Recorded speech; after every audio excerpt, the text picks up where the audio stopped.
Le Festival d'opéra d'Aix-en-Provence 2020 repensé dans une version numérique.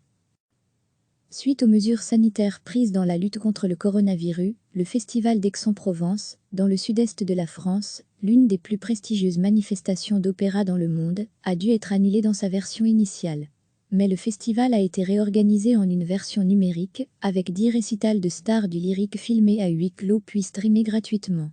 Lors de l'annonce de l'annulation du format original du Festival lyrique d'Aix-en-Provence, son directeur Pierre Audy avait émis l'hypothèse d'un festival numérique. Une idée qui se concrétise, puisque cette scène numérique se déroulera du 6 au 15 juillet, proposera 10 récitals, et sera émaillée également de débats sur l'avenir du monde de l'opéra, mis à mal par la pandémie qui a causé la fermeture inédite et prolongée des théâtres à travers le monde. La scène numérique proposera une grille quotidienne ponctuée de 4 rendez-vous, une interview en matinée, un débat autour du thème de la journée à midi, un récital à 19h, et la rediffusion d'un opéra donné à Aix à 21h, accessible pour partie sur Arte et sur France Musique, et en intégralité sur le site du festival, depuis une chaîne dédiée, ainsi que sur ses réseaux sociaux. Un thème donnera à chaque journée son unité. Parmi les opéras qui seront rediffusés, on retrouve par exemple Pinocchio de Philippe Besman, qui sera dirigé par Emilio Pomarico, dans la mise en scène de Joël Pomera, Grandeur, et Décadence de la ville de Mahagoni de Kurt Weill dirigé par Esa-Pekka Salonen et mise en scène par le Belge Ivo Vanov en 2019, ou encore le Requiem de Mozart dirigé par Raphaël Pichon et mise en scène par Romeo Castellucci. Chaque jour, à 19h, les spectateurs pourront profiter d'un récit ou d'un concert issu pour la plupart de la programmation d'origine, mais repensé dans sa forme comme son contenu pour renouveler la manière de s'adresser au public. Parmi les invités de marque figurent le très populaire baryton allemand Christian Géraé, les sopranos françaises Sabine de Vieilly et Véronique Jean, le ténor français Stanislas de Barbeyrac, le contre-ténor polonais Jakub Józef Forlinski, ou encore le grand chef d'orchestre britannique Simon Rattle. Christian Géraé était programmé initialement pour l'un des événements de l'édition 2020, l'opéra Wozzeck où il interprétait le rôle-titre, et un récital.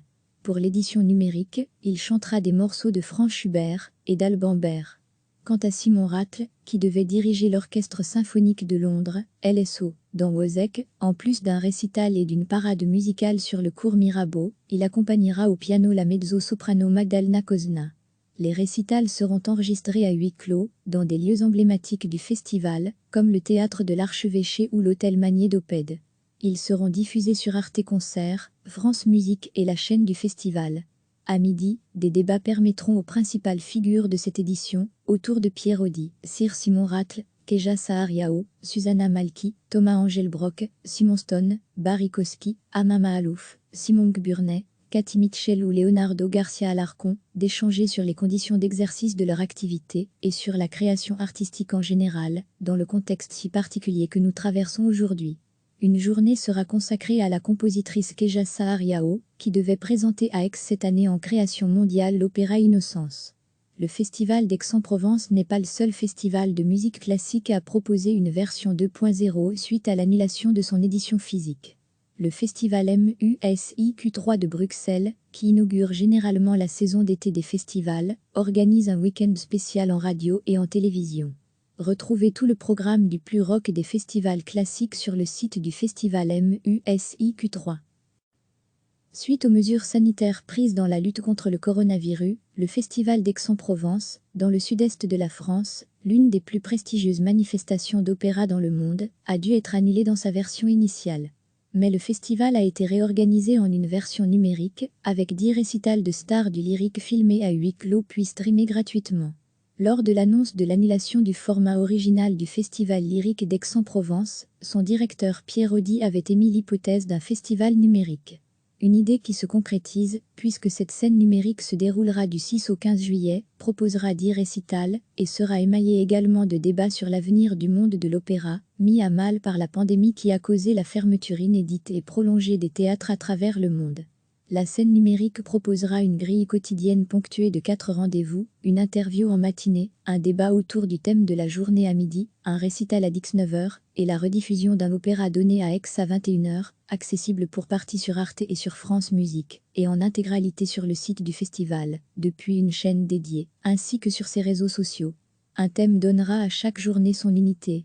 Parmi les opéras qui seront rediffusés, on retrouve par exemple Pinocchio de Philippe Besman, qui sera dirigé par Emilio Pomarico, dans la mise en scène de Joël Pomera, Grandeur, et Décadence de la ville de Mahagoni de Kurt Weill dirigé par Esa-Pekka Salonen et mise en scène par le belge Ivo Vanov en 2019, ou encore le Requiem de Mozart dirigé par Raphaël Pichon et mise en scène par Romeo Castellucci.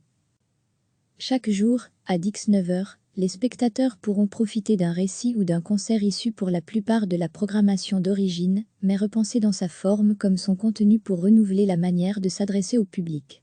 Parmi les invités de marque figurent le très populaire baryton allemand Christian Géraé, les sopranos françaises Sabine de Vieil et Véronique Jean, le ténor français Stanislas de Barbeyrac, le contre-ténor polonais Jakub Józef Forlinski, ou encore le grand chef d'orchestre britannique Simon Rattle. Christian Géraé était programmé initialement pour l'un des événements de l'édition 2020, l'Opéra Wozzeck où il interprétait le rôle-titre, et un récital. Pour l'édition numérique, il chantera des morceaux de Franz Schubert et d'Alban Berg. Quant à Simon Rattle, qui devait diriger l'Orchestre symphonique de Londres, LSO, dans Wozzeck, en plus d'un récital et d'une parade musicale sur le cours Mirabeau, il accompagnera au piano la mezzo-soprano Magdalena Kozna. Les récitals seront enregistrés à huis clos, dans des lieux emblématiques du festival, comme le théâtre de l'Archevêché ou l'hôtel Magnier d'Oppède. Ils seront diffusés sur Arte Concert, France Musique et la chaîne du festival. À midi, des débats permettront aux principales figures de cette édition, autour de Pierre Audi, Sir Simon Rattle, Keja Sahar-Yao, Susanna Malki, Thomas Engelbrock, Simon Stone, Barry Kosky, Amama Alouf, Simon Gburnet, Cathy Mitchell ou Leonardo Garcia Alarcón, d'échanger sur les conditions d'exercice de leur activité et sur la création artistique en général, dans le contexte si particulier que nous traversons aujourd'hui.